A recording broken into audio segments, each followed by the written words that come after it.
Greetings, I'm Jono Freeman, and this is... For Faust's sake!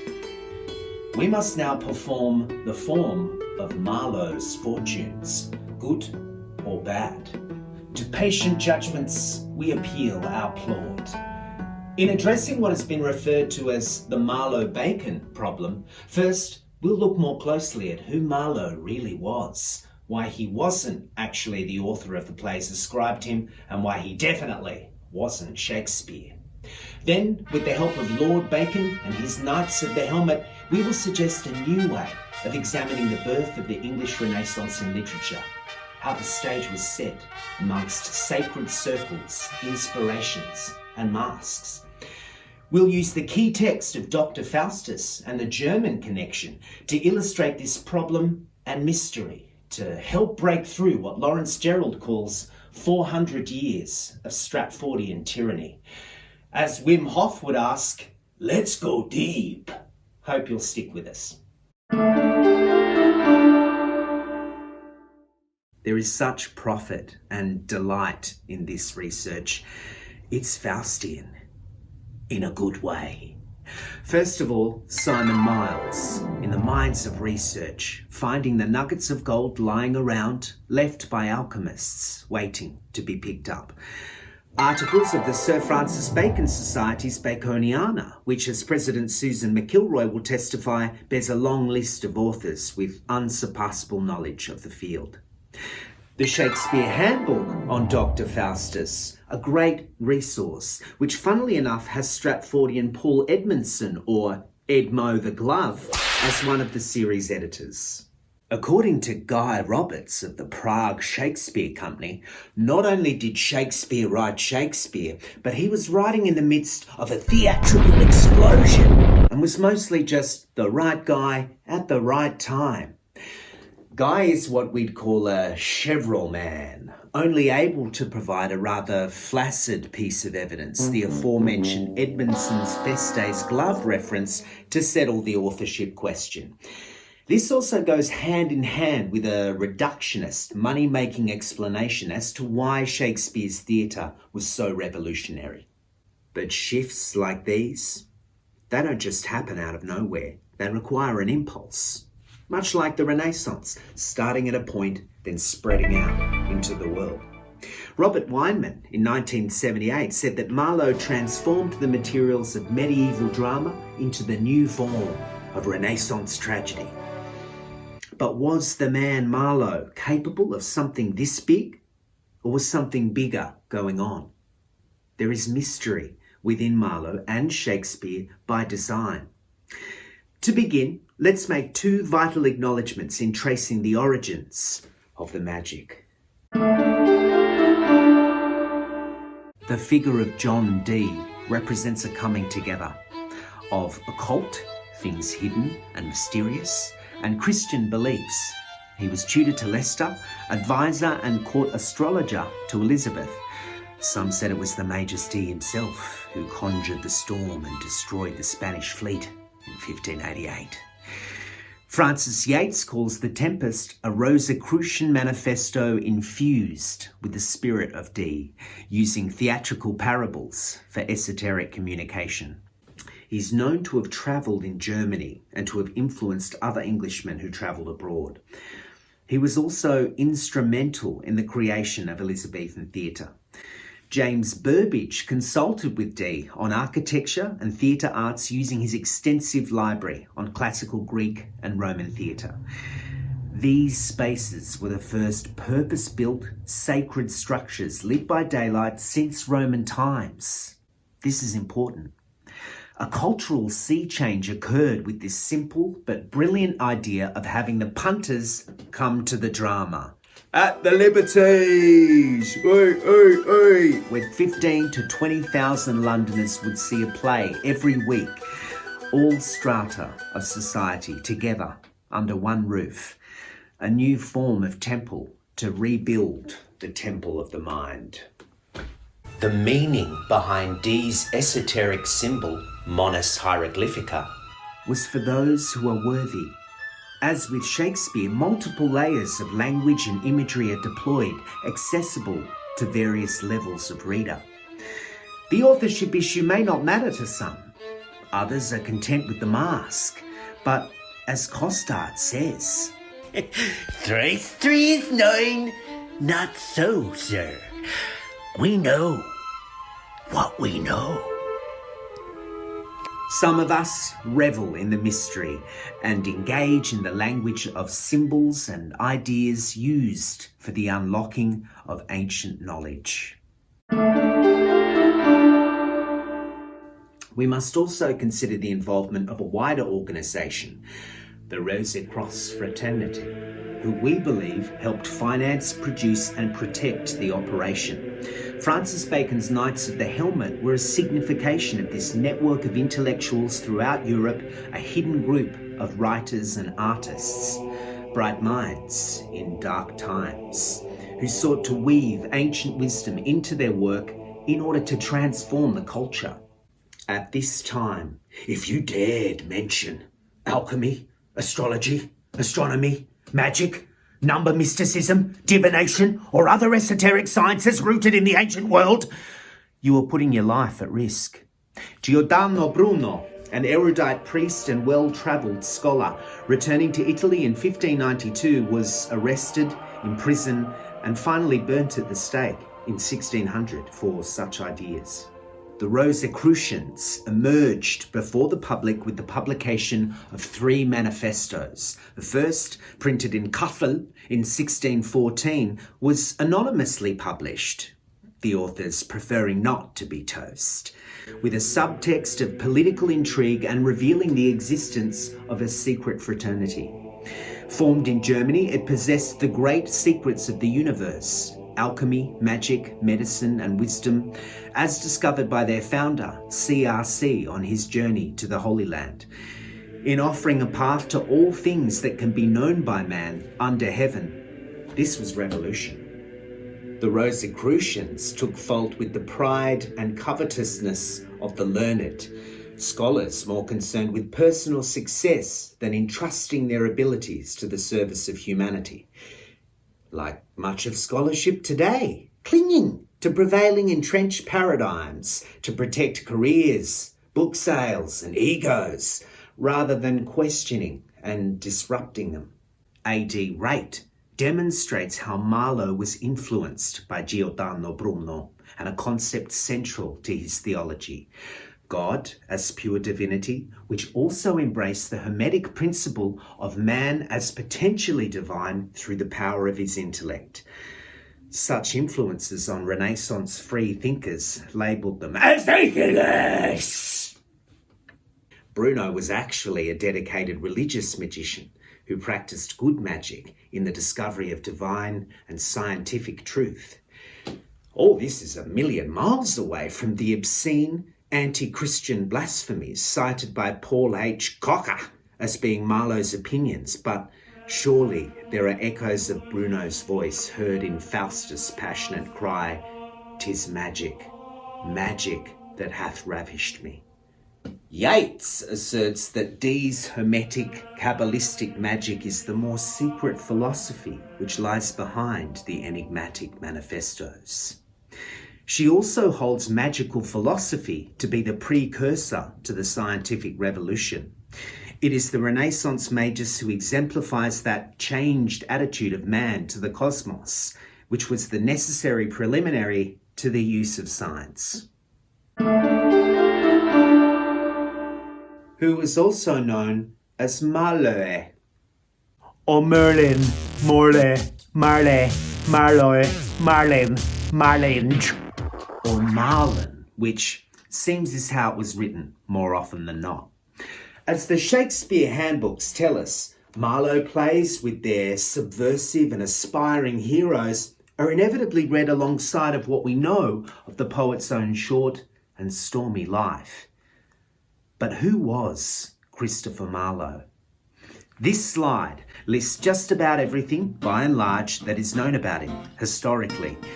He was the son of a shoemaker, but well educated at the King's School.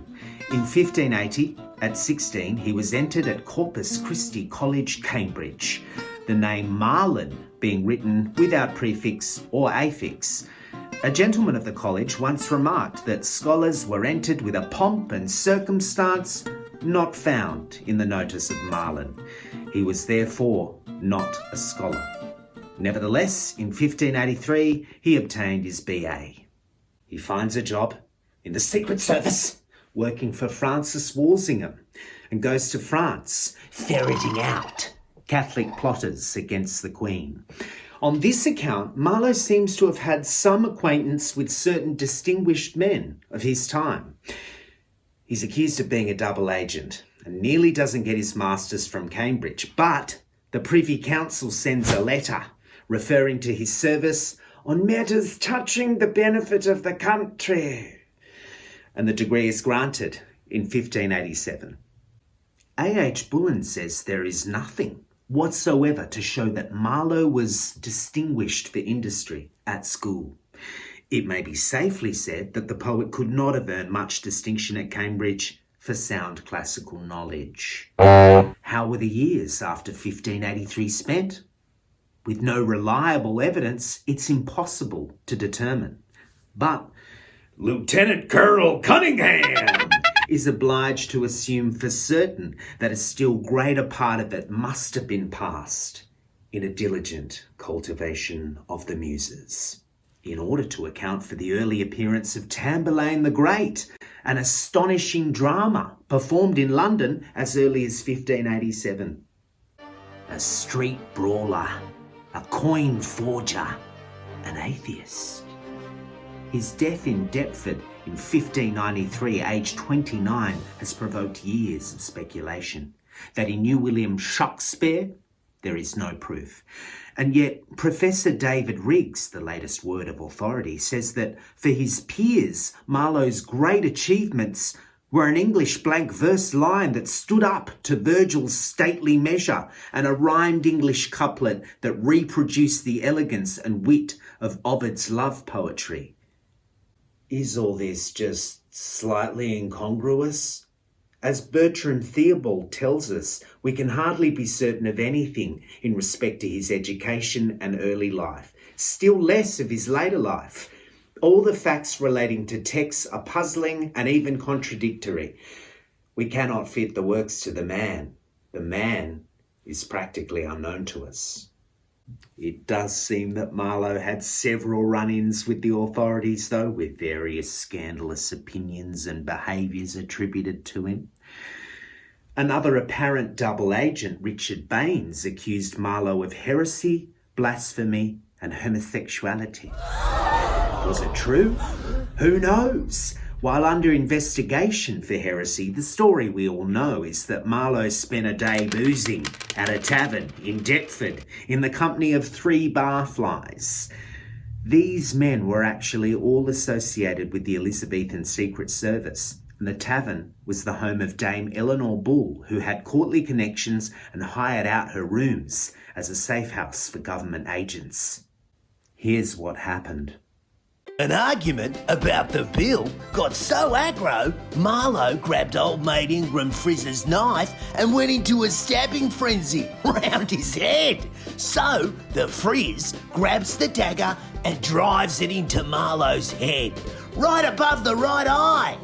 Death was instantaneous. Frizzer was pardoned by the Queen, and the episode of Marlowe's death, much augmented and distorted, became a moral exemplum of the dangers of atheism. We even get a merging of Marlowe and Faustus in Thomas Beard's The Theatre of God's Judgments. Marlin, by profession a scholar, brought up from his youth in the University of Cambridge, but by practice a playmaker, the poet of scurrility, who by giving too large a swing to his own wit, and suffering his lust to have the full reins, fell, not without just desert, to the outrage and extremity that he denied God and his Son Christ. There is no proof that Marlowe was an author, except in name and on posthumously dated title pages. Yet, how easily a narrative can be constructed, especially in the cloudy rear mirror. and how advantageously, as we shall see, for the Shakespeare circle. Renegades were safer if they were already dead. R.M. Theobald's 1905 examination of Mr J. Ingram's book on Marlowe offers stern proof that the whole method of Elizabethan criticism requires revision. The credit of high rank in the authorship field doesn't seem to depend on poetic insight, a grasp of historical fact, or even large views of the aims and purposes of literary creation. As with the Strats and the Oxfoes, Marlovians have a propensity to fill in all the lacunae of history and biography with unlimited guessing and copious speculation. Conjectures and fancies are built up of necessity, as the plain fact is there is no material available for the purpose. Folk like the Lieutenant Colonel assume that Marlowe had ability and industry and precocity of intellect, not because there is documentary evidence for this, but because the works to which Marlowe's name are attached suggest it. It's not true to assume that university men were, as a rule, gentlemen or scholars. They were a rough set, including a large proportion of idle, ignorant, beer-drinking men, fond of high jinks and vulgar sports, finding little or no profit by their residence in the university, able to obtain a degree and yet remain ignorant, rude and disorderly. There is no evidence that Marlowe or Will Shaxper were ever seriously engaged in the realms of philosophy, classics or science. There are also significant indications that the poems and plays attributed to Marlowe cannot be entirely his, or his at all. Natch! This is ignored by Ingram, who presents Marlowe's notoriety and popularity as a well-ascertained fact. Even if the poems and plays were at once recognised as productions of the highest genius, there is not an atom of proof that Marlowe was identified as that genius. Before Marlowe's death, only Tamburlaine had been published, anonymously. All the rest are posthumous attributions. The evidence of title pages, publishers' dedications and prefaces are sufficient evidence for Team Ingram, while the more well-informed will know that nothing is more open to suspicion and challenge. Faustus, for example, cannot have been written by Marlowe. It was entered at Stationers' Hall in 1601 and published in 1604. A slightly altered version was published in 1609, but in 1616, 23 years after the death of its reputed author, another edition appeared, enlarged by half as much again. Ingram and kind will call these degrading interpolations or corruptions, which they are not. The new matter is of the same quality and evidently by the same workman. And that workman certainly wasn't Marlowe. What could Marlowe know, for example, about the persecutions of Bruno, which did not occur until 8 or 9 years after his death? The only rescue from this critical rioting and destructiveness, this reign of literary phrenesis, Theobald tells us, is a frank admission that the question must be approached in a different way. We must appeal to Francis Bacon to shed light on these dark places and lift the floundering critics out of their quandary. The crucial mystery at the heart of the Shakespeare problem, it seems to Simon Miles, is the exact nature of the relationship between Shakespeare, Marlowe and Francis Bacon. If Bacon wrote Shakespeare and plays like Tamburlaine and Faustus were written by who we believe was Marlowe, Bacon must have known, worked with and highly respected this figure. But are we to imagine that Bacon as Shakespeare took over the ideas, forms and theatrical skills that Marlowe had devised and developed, as he is said by many critics to have done? How would this square with the idea of Bacon as a universal and unique genius? To investigate these problems, we need to take a look at the circumstances surrounding the first appearance of these names, Marlowe and Shakespeare in connection with writing for the theatre. Parker Woodward's Tudor Problems from 1925 lends a hand. In London, a complete unbroken series of history plays on the English monarchy appeared between 1591 and 1600, on stage and in print in quarto editions, all appearing anonymously, except curiously for a period of 2 years, 1593 to 1594. Who was coordinating all this? Shakespeare appears out of nowhere, with plays later attributed to him starting from the early 1590s. He seems to have learned and assimilated all of the lessons of those before him, showing a mastery of many tricks and skills developed and honed by these other writers, taking them to a whole new level. Meanwhile, as it happens, the other authors soon die or fade away. The Elizabethan stage arose in a period of less than 20 years from an almost complete vacuum into a body of work unparalleled in the history of literature, art and culture. Let's wind back the clock to June 1st, 1593. Christopher Marlowe died yesterday. His inquest is taking place. This slide shows all of the works later ascribed to either Marlowe or Shakespeare which had appeared up until this date.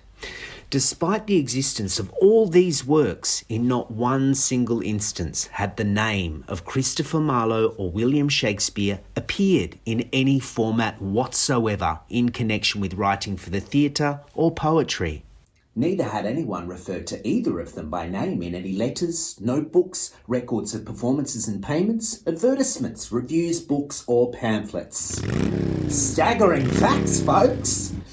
So just what was the relationship between Shakespeare and Marlowe? They left a huge footprint, but no trace of an identifying mark. How? Why? Shedding some light, Miles provides two incredible pieces of information. First, the remainder of a lost poem called the Dutch Churchyard Libel, or DCL, found in a sheaf of papers for auction at Christie's in 1971, signed Per Tamburlaine, or by Tamburlaine. If Marlowe the man was known as Marlowe the playwright in 1593, why then, when he was hauled before the Privy Council to answer charges regarding the heretical papers found in Thomas Kyd's home, was he not questioned about this poem?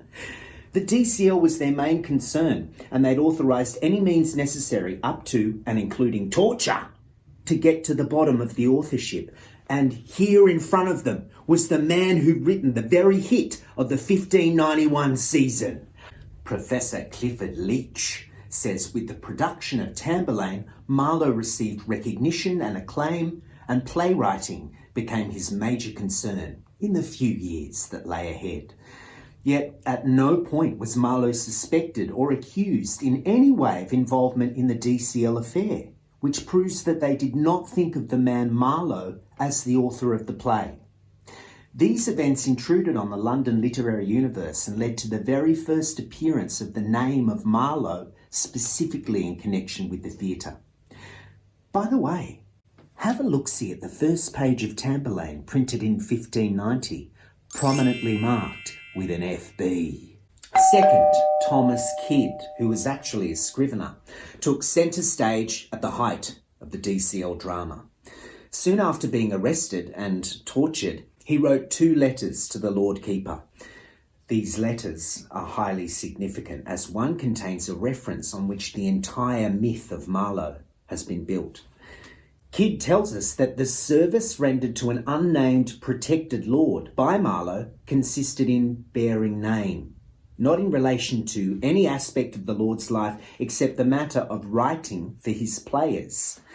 A man can hardly be said to perform a service to another man with the act of putting his own names on his own plays. So what could this mean, except that he'd been contracted to allow the plays to bear his name? That was the service. That and only that. It's so obvious that only 4 centuries of conditioning can stop a man from seeing it. For whatever reason, this lord wrote plays but did not want his name appearing on them. While anonymity was one resolution to this dilemma, having an alternative pen name as a cover was a more secure long-term strategy. Accordingly, the Lord had entered into a contractual relationship with Marlowe for the right to use his name. As of May 30th, 1593, this right had been purchased but not exercised. With Parker Woodward, Miles suggests and proves that the unnamed Lord was Francis Bacon. Looking at Marlowe's poetry and his translation of Ovid's elegies, Miles examines the curious difference between the Marlowe and BI versions of Elegy 15, the second a variation on the first. Ben Jonson has Ovid Jr. recite this poem in the Poetista, a character clearly fashioned on Francis Bacon.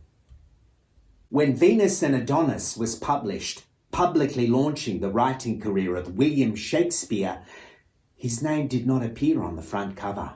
Instead, a couplet was chosen to occupy the privileged position beneath the title of his debut work, the couplet from Elegy 15 we just met. For more than a decade, Rick Wagner has been convinced that the man we assume to have written the works of Christopher Marlowe was actually a frontman, in the same way that Shakespeare was. Critics have always found great difficulty in accounting for the high level of achievement in the earliest Shakespeare plays. When and where did Shakespeare try his prentice hand? The answer is that the same author wrote under the pen names of Green, Peel and Marlowe. So let's fill in the rest of the timeline of history plays with this in mind. Having gained his experience in these early works, after the death of Marlowe, Bacon and his circle blossomed forth into the full glory of Shakespeare. Contestants have included William Shaxper, Face like a butcher, Edward de Vere, Flatulent face. Oh. and now Christopher Marlowe. Tobacco and boys. Face. Yeah? T. Wright critiques Calvin Hoffman's 1955 assertion that it was Christopher Marlowe, without any collaboration with any other writer who was the playwright Shakespeare. Hoff says it is probable that even before Marlowe was awarded his BA, he had written, in his 19th and 20th years, most of the plays that bear his name. You might think that Marlowe's early death before most of the Shakespeare plays had appeared would be an obstacle for Hoff, but no. Marlowe was not murdered at Deptford. He was resurrected and with the aid of Walsingham, spirited away to Italy, where he continued to write the plays, which he sent back to Walsingham. Like the Oxfoes, this shit gives us anti-strats a bad name. Mr. Hoffman's belief is based entirely on the occurrence of resemblances of phrases, expressions and lines which he found were common to both Marlowe and Shakespeare. Just like in 2016. Marlowe receives a credit as co-writer of the 3 Henry VII plays. Scholarship and 21st century computerized tools show Shakespeare's collaboration with other playwrights was far more extensive than has been realized. Until now. But such resemblances are to be found in profusion and with equal significance in the works of other writers of the same period. The works which we've seen were then anonymous but later ascribed to different authors. Let's turn now to Faustus. Good people, this is not a tale of wars, of guns and trumpets, charges, victories, nor is it a melting love romance with dainty dalliance on rich divans. No, we're here to tell you the strange story of Jono Faustus, born poor in Germany, a brilliant boy who made his way to college, studied in Wittenberg, amazed his masters by scaling the heights of theology and science, and graduating as a doctor of renown. Not the world, but the universe was his oyster. What would he do? What could he not do?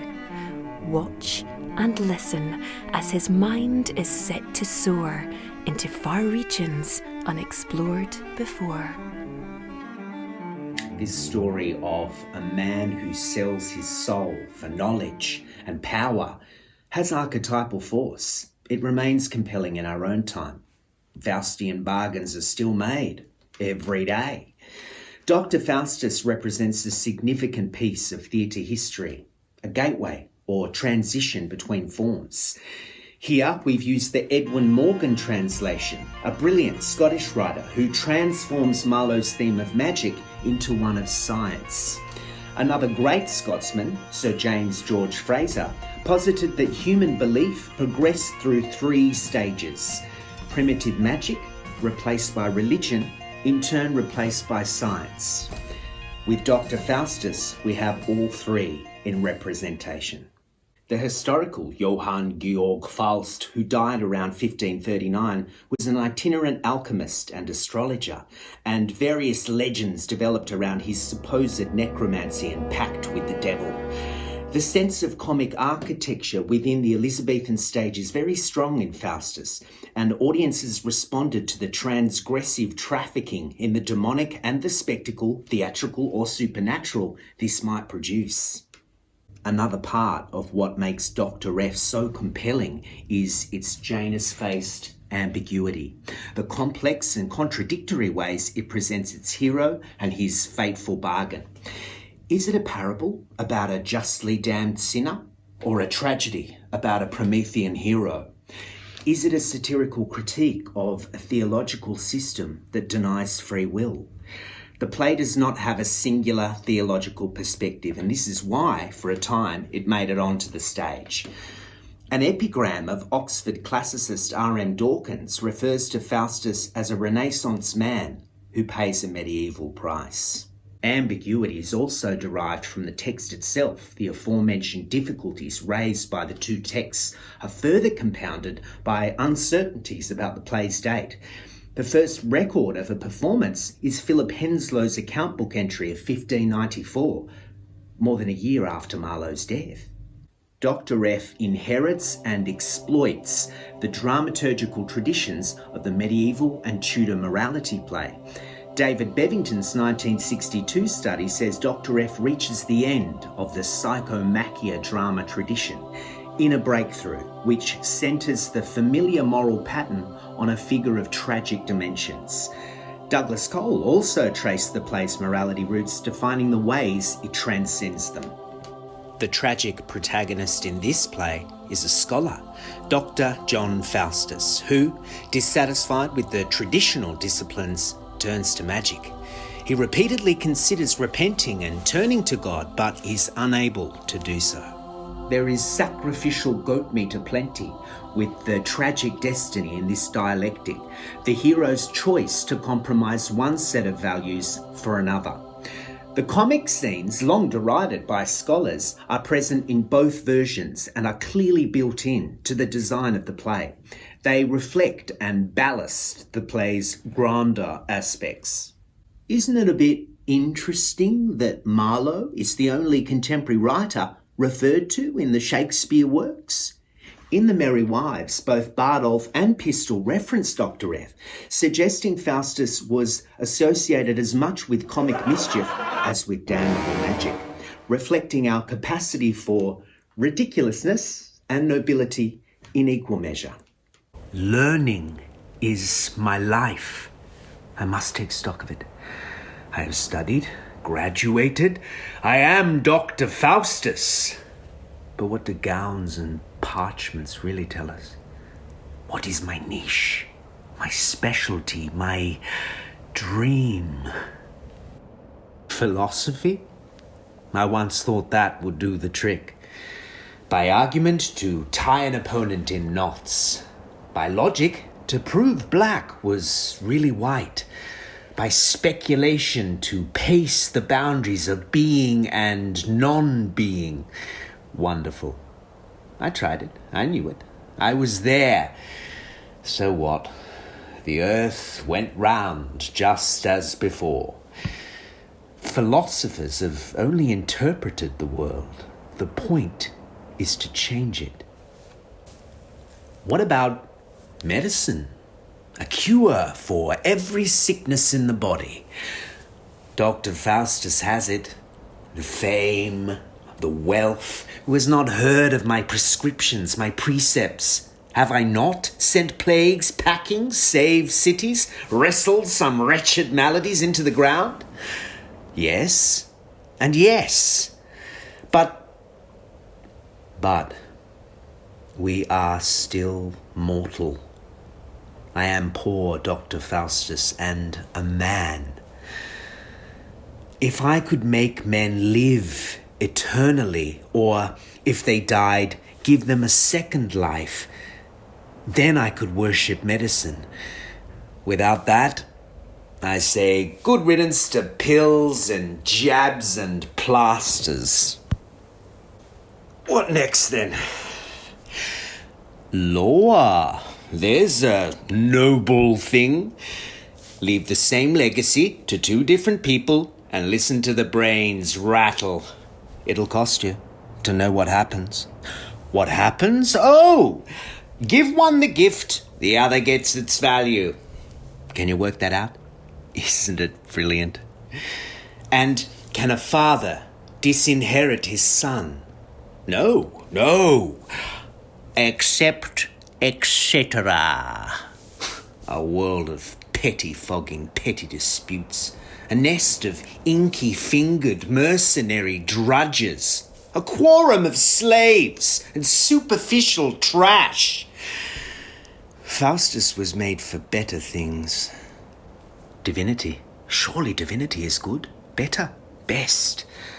Where is my Bible? My Testament? Let's see.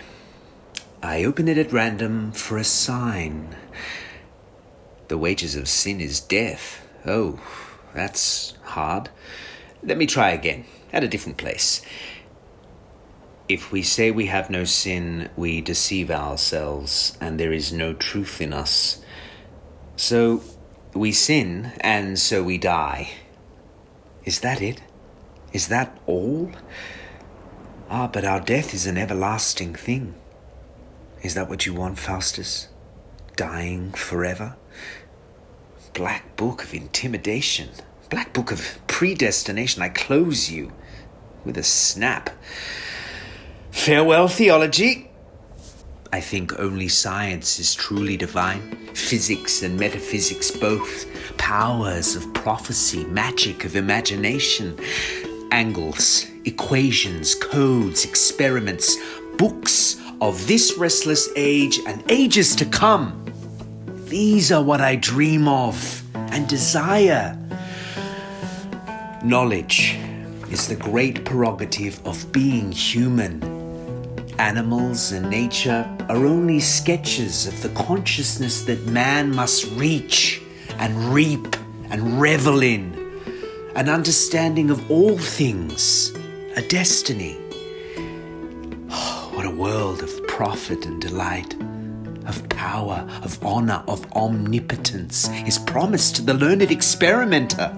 All things that move between the quiet poles shall be at my command. Emperors and kings may win obedience where their writ extends, but hurricane and lightning laugh at them. The scientist is king in his own land, which runs to the utmost grasp of the mind of man. Good scientists are gods. I'll be a god. That's the divinity I'll fix my brain on. Faustus initially appears seated at his desk, the iconic image of a scholar. In the B-text title page illustration, he is surrounded by emblems of learning. Doctor of what? Medicine? Philosophy? That is not clear. Certainly Dr. D is conjured here, but someone else too. Faustus considers and rejects the diverse branches of medieval learning. Logic, represented by Aristotle, is the first to be rejected. The supernatural characters identified as the good and evil angels connect Dr. F to the medieval tradition. Too late. never too late if Faustus will repent. Repent, and devils will tear you to pieces. Repent, and they will never graze your skin. Yeah! Oh! Whilst the repeated dynamic of Faustus considering repentance but lured or bullied back into his path towards damnation creates gears for the tragic machinery to grind on, unstoppable, inevitable.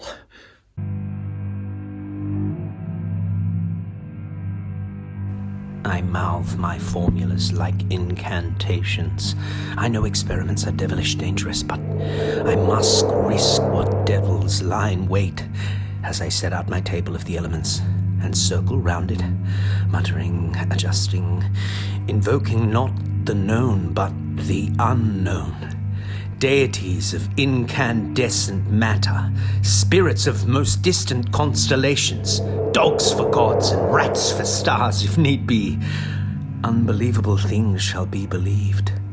Earth, air, water, fire, that's fine, but I must call to what's more elemental in the black crannies of the universe to gain the power I need. My help must come not from the Lord, he's useless and outmoded, but from a force and source so dark with danger. I cannot wait to welcome it. It's hellish close. Faustus' conjuring of Mephistopheles, Meph, provides a signature moment of demonic spectacle. But with irony when initially no devil arrives and then he arrives too ugly. Meph does not try to deceive Faustus like a morality play devil, but rather tells him the truth about hell to magnify his own willful self-deceit. Like Iago, Meph is the instrument, the space into which the protagonist pours his flaw or sin or weakness. Meph's gloating asides establish complicité with the audience and expose the protagonist's vulnerabilities. What would I not do to win his soul? Meph's weapon was supernatural theatricality, delighting Faustus and the audience, reinforcing an ongoing and perhaps ironic parallel between diablerie and theatre itself. This new meta-theatre was indeed able to bring spirits, like Helen of Troy, back to life. Tell me, what was all that about? Nothing, Faustus. A little interlude to show you the pleasures of your new power. All a bit of a sin, but oh boy, fun! Bruno is a significant addition in the B text, invoking the 12th century conflict between the popes and Emperor Frederick I. There is powerful symbolism and a strong statement in this staged intervention and rescue. We must help him. He is one of us. His head is like a star. I know his works. The play ends, as it begins, with a chorus.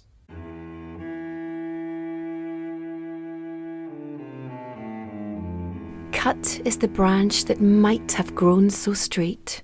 Burned is the laurel bough of genius that flourished once within this learned man.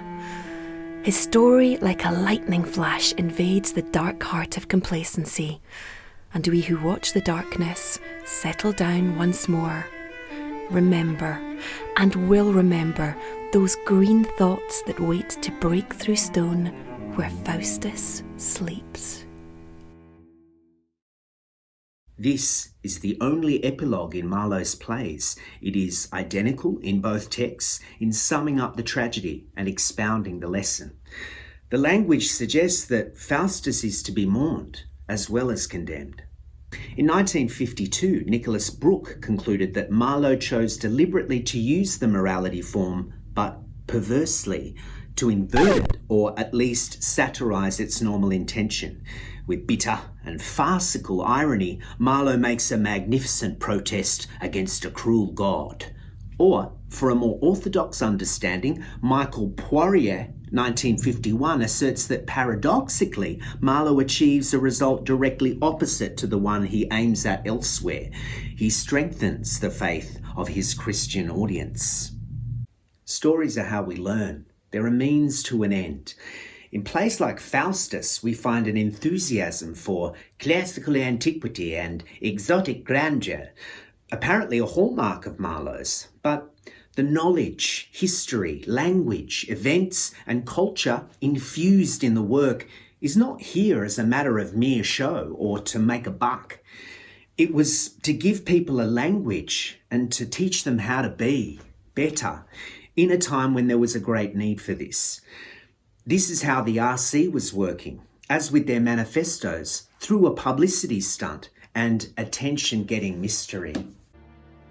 Has he a partner? Yes. No. Sometimes. Perhaps. Who knows?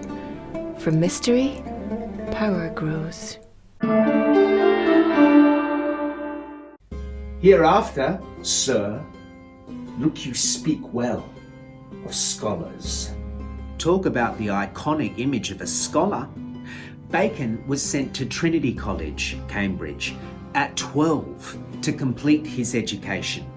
Coincidentally, and with delightful irony, his dislike of the texts and methods, along with a confirmed hostility to the cult of Aristotle, meant that the world's greatest genius didn't graduate. He did, however, resolve to set philosophy on a more fertile path, away from scholastic disputation and towards illumination and the increase of human good, says Will Durrant. Then 3 things happen. 1. A supernova appears. 2. To the Lord Treasurer Burleigh, Bacon says, I have taken all knowledge to be my province, i.e. he wishes to dedicate himself to exploring the unseen province of the mind. 5. He adds proficiency, i.e. the practice, to Nicholas Bacon's idea of the advancement of learning. The RC called for a reformation of the whole wide world through the arts and sciences. Along with Dee, both fathers to Francis, Nicholas Bacon and Robert Dudley, were part of the UK branch. Dee had fascinating prophecies relating to Francis, believing he was a child of light, a spirit of liberty, science and love. He was Elias, the artist, as predicted by Paracelsus. Dee passed the lamp and leadership of the RC to Bacon. Francis had the foresight and the ability to steer the group and at the same time write under pen names, reforming via a new style of English literature. The renovator of philosophy via comedy and tragedy, it was Providence that Bacon grew up on an estate which housed the ruins of the first Roman theatre in the UK, in Verulamium.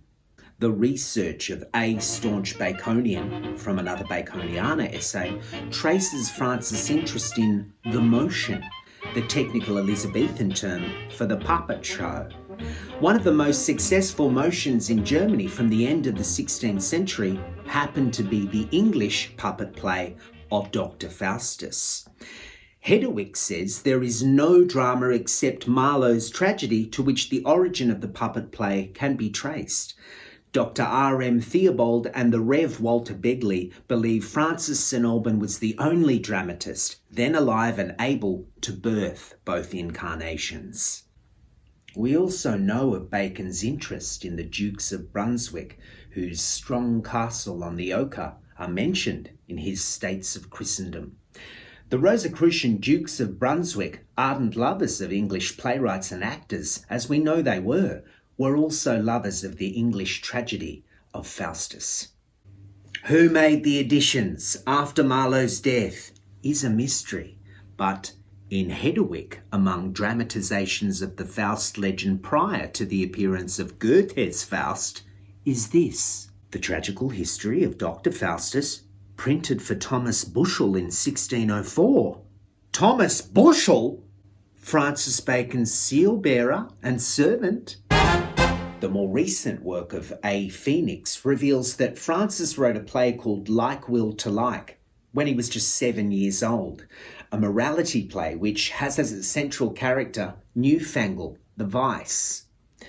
From his early days up until his last, the subject of good and evil profoundly engaged Bacon's vast intellect, and along with the figure of the vice, it's no coincidence that this is clearly refracted through Dr F and the Shakespeare plays, as we've seen with Meph and Iago. Intelligence at this time seems to conjure a rather dark underworld, and there was certainly a government cover-up concerning Marlowe's brutal death. But there's an interesting point of connection with the talents of the university wits, like Marlowe, who were employed in the Queen's business.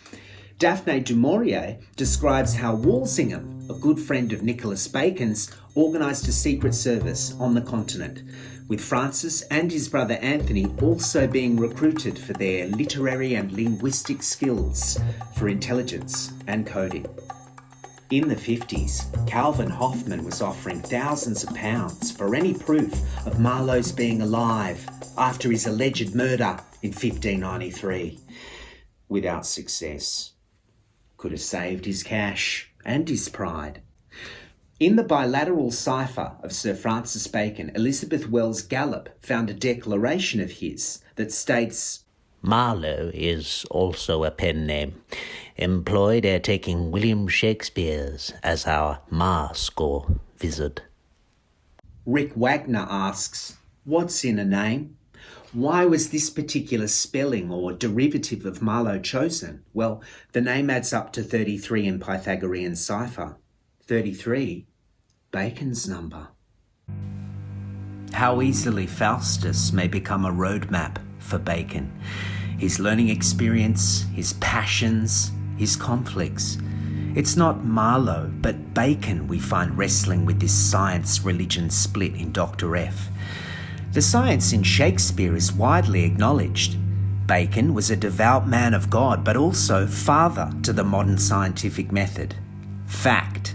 And who better to dispense the tragic wisdom than Francis, who understood that we can only know light through its opposite, devoted to his family's motto, mediocre firma, the middle way of harmony, peace, and brotherhood. What now interests Simon Miles about the authorship issue is the meta aspect of the story. Why is Bacon rejected? Why do people cling to their Shakespeare? Why is the authorship issue so disjointed?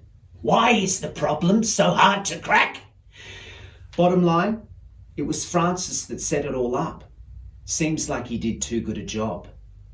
The more you come to know Bacon and comprehend his reach, you begin to realise you're simply not dealing with an ordinary human being.